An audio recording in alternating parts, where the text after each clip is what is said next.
Hello and welcome to the Arise interview, where we take time to reflect on the big stories from the news and on the fortunes and affairs of the world in an hour of conversation with commentators, analysts and thought leaders. I'm Charles Aniagolu. Coming up in the next 60 minutes, online bullying is now everywhere in the world, including Nigeria, and it's getting worse. And the price the victims pay is getting higher. Everything from depression and emotional stress to even suicide.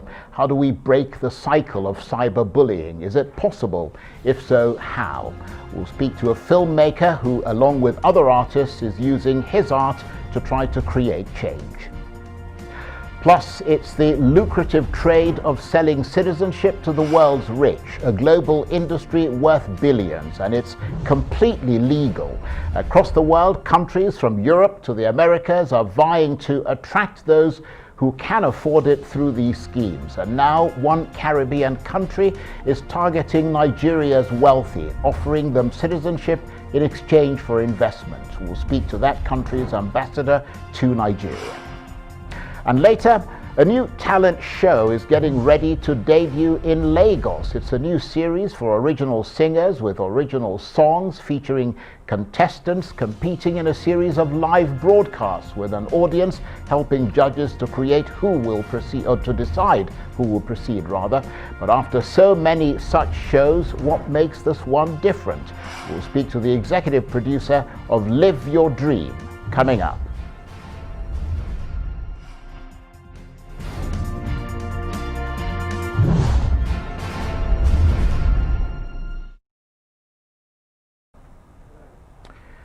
Now, as you know, the internet is a whole new world for most of us, but along with it can come risks like cyberbullying. The more you open up yourself online, particularly on social media, the greater the possibility that you are opening up a whole new spectrum for cyberbullying.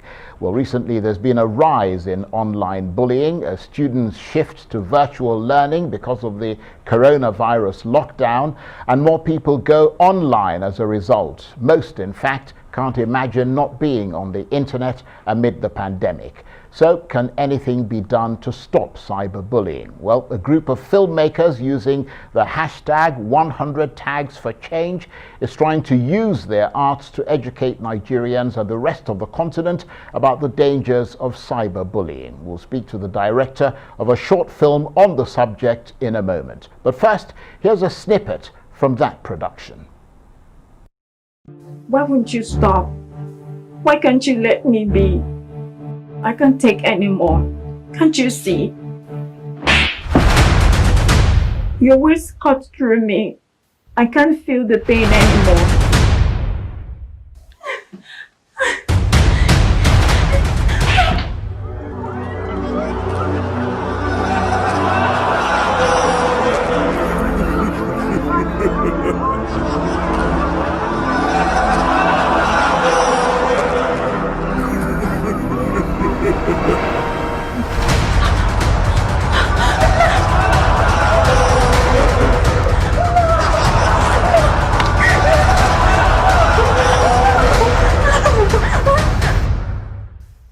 I spoke, offense taken, judgment rude. Words like dagger pierces my soul. It hurts even more.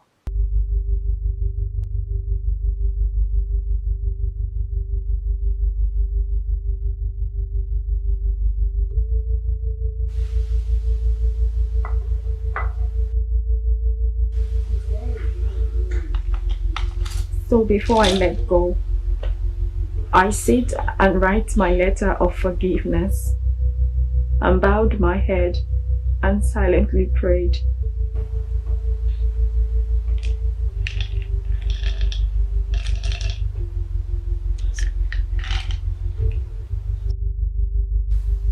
For those who have cared for me, I'm truly sorry to have hurt you.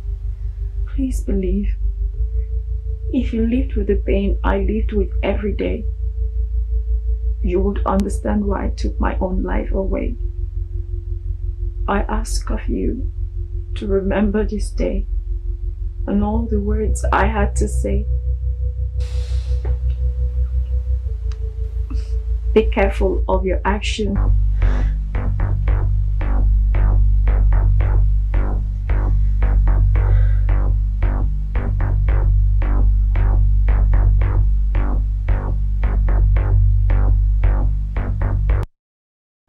Powerful stuff. Well, for more about cyberbullying and what can be done about it and its effects on people, let's speak to the man who directed that short film you just saw, Joseph Duke, who joins me now from our Lagos studios. Joseph, thank you very much indeed for joining us. A very powerful film you produced there. Just tell us what motivated you to make that short film. Okay, thank you. One of the challenges I noticed was that a lot of people are just using social media without any caution. They are more concerned about just saying anything they like, and for that reason, a lot of bullying has been happening all around the social media. And for that, I noticed that there has to be a control, and we are not in the government, we are not power holders, but we have the power of media and our art, and that's why we came up with 100 arts and 100 tags for change. We use our art to create content that would influence change in the society, and that's what exactly motivated me and inspired me into going into that production. We've heard of cyberbullying. I mean, it's been going on for quite some time, but I mean, the effects on people seem to be more profound in the Western world. I mean, there have been suicides and things in Canada and other places. I didn't realize it was that bad in Nigeria. Well, can you come again on the question? I said that generally speaking, we tend to hear, I mean, we've been hearing about cyberbullying for many years, but particularly much more prevalent and the effects much more dramatic in countries in the West. I didn't realize it was that much of a problem in Nigeria as well. Oh yes, it is. Definitely it is. We've had very terrible situations where people go to the extreme of committing suicide, like you saw in the short film we just did.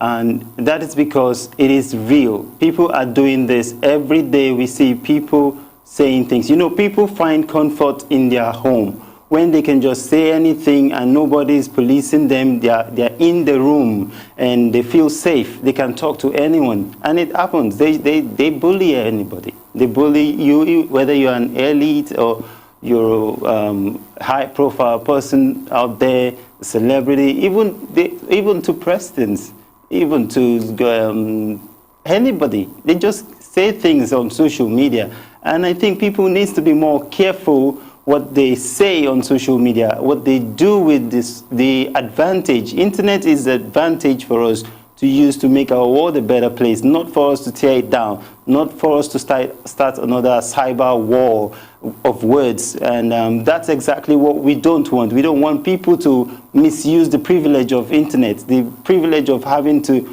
be able to speak to someone. So why don't you just use your mobile phones, mobile device, or whatever you're using to chat? Why don't you use it to encourage someone going through tough and trying times, rather than use it to tear people down, say bad things about people? And really, it's a problem, because recently, when I was about to make the film, someone told me that the story I'm pushing for is something that just happened, and someone was accused of some rape allegation, and because of that the person had to consider suicide. And I feel so bad, you know. People rely more on what you say to them, and words are very powerful. We don't joke with words. Words are powerful. They pierce through any part of your body. They pierce even to places that you cannot see physically, because after you say those words, it still lives on in the mind of the people that are victim of this hurtful words. So that is why we are very convinced that this issue needs to be addressed, and it needs to be addressed right now. We don't need to wait till a policy or something is done on a global scale or on a government level for it to be, curbed. We believe that with our art, as filmmakers, art is supposed to be something you can use to change the world and to create impacts in people's life. And I have the privilege of making a film that can connect to you at home. I would use that to tell you the truth. I will use that to tell you what needs to be done, what must be done for us to have a better society and to live together.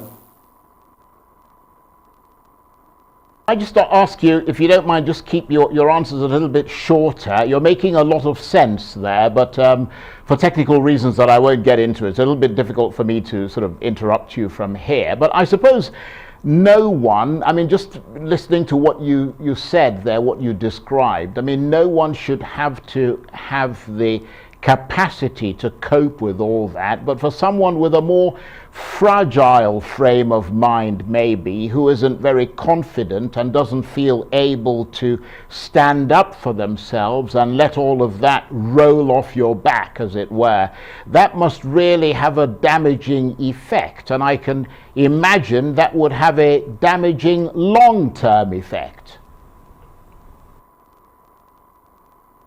Yes, it does. And people always believe that what you say about them is true, even if it's not true, they believe you've seen it and you said it. That's why people always ask, how do I look? When you dress up, and they're like, oh, how do I look?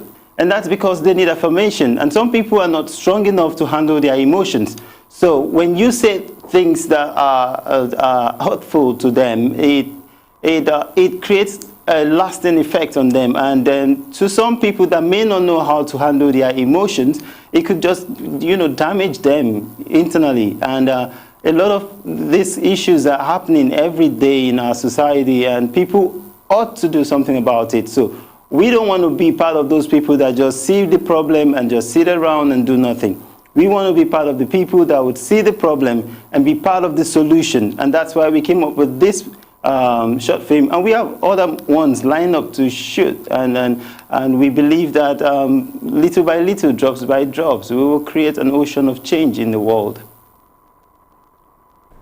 And where exactly is your film? I mean, I know it's a short film. Where are you actually showing it? Is it being shown online? I think it's got a tag on Instagram or something, doesn't it? Yes, it does. Right now, we did a premiere online, and we're showing it on YouTube, and we're tagging it to a movement that we hope would change the system, and that tag is 100 Tags for Change.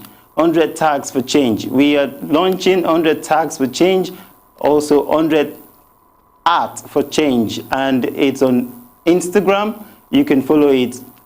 Hashtag 100 Tags for Change. That's what we're using to promote the film and subsequent films that we're going to make on this same hashtag. We intend to make more films. We intend to incorporate all forms of art, painting, I'm going to ask you, comedy, Joseph, music, to just stay movies. with us. Stay with us, Joseph. We want to talk with you some more. You're watching the Arise interview. Plenty more still ahead as we continue our chat about the deleterious effects of cyberbullying. Stay with us.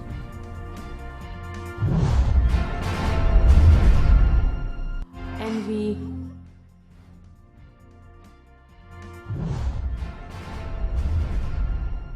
Filmmaker Joseph Duke, who's also made a short film about cyberbullying that we saw at the beginning of the program, is still with me from our Lagos studios. Thank you very much indeed. Can you hear me? You're looking away.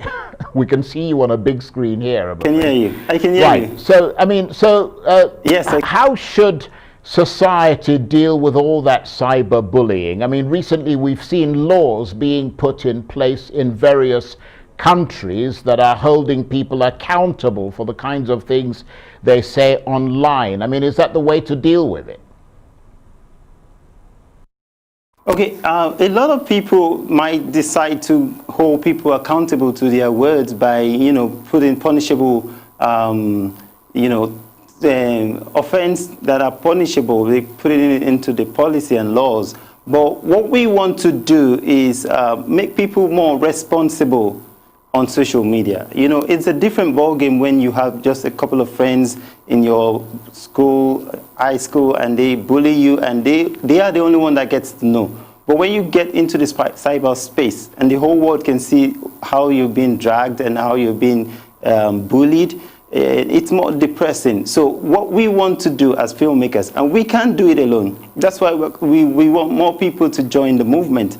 We want to use this to preach all possible measures to educate people from going into such act. And it is important that we address this issue from the root instead of waiting for the government or the big policy people to change the world. Let's start by doing the little things we can to change people from the grassroots. And that's why we are more concerned about using the social media platform as a means of disseminating our information and driving our campaign 100 tags for change. That is where we have most of the youths. In fact, you'll be surprised. I'm sure you know that more youths are on the social media every hour of the day, and they spend less time even in the physical world. So we want to make sure that even in that world they live in, we put that message out there that they need to be more conscious, they need to be more disciplined about what they use their freedom with for. And where I grew up from, we are like community kids. A neighbor can see you doing something bad and they will scold you and tell you, don't do that. And that is how we were brought up. So we don't have the right to tell other people's children or other people out there, all the youths out there, that don't do that. But we have the power to make them see reason why not to do that. We have the power to make them see reason why they should be more disciplined in how they use words. You can imagine what happened to the little girl, and it's so sad because it is real. It is true. People are dying. People are committing suicide because of cyberbullying. If you've never seen it before, it's because you don't know, but it is real. It's happening, and we want to stop this. We want to put an end to it. We can't do it alone. That's why we're putting it out there as a campaign. You can join the campaign. You can make your voice known as well. You can decide to stand for what is right, and create a difference in the world. And that's not all we're doing. We're doing other. Right. Okay. You're doing quite a lot. Yeah. But let me ask you this. Obviously, you need to be commended for what you're doing, because clearly you see the dangers in cyberbullying. But is what you're doing working? Is it helping to make a difference? I mean, do you have a way of measuring what you're doing? Right now, we have all our campaigns on all the social media space, and we don't know how far it will go, because we hope it will get to the right people and it will spread across. But right now, what we're doing is we're putting it on the social media, and we are hoping that other people will see the effort we're putting into this and support it, so it can go even wider. And like you rightly said, is it working?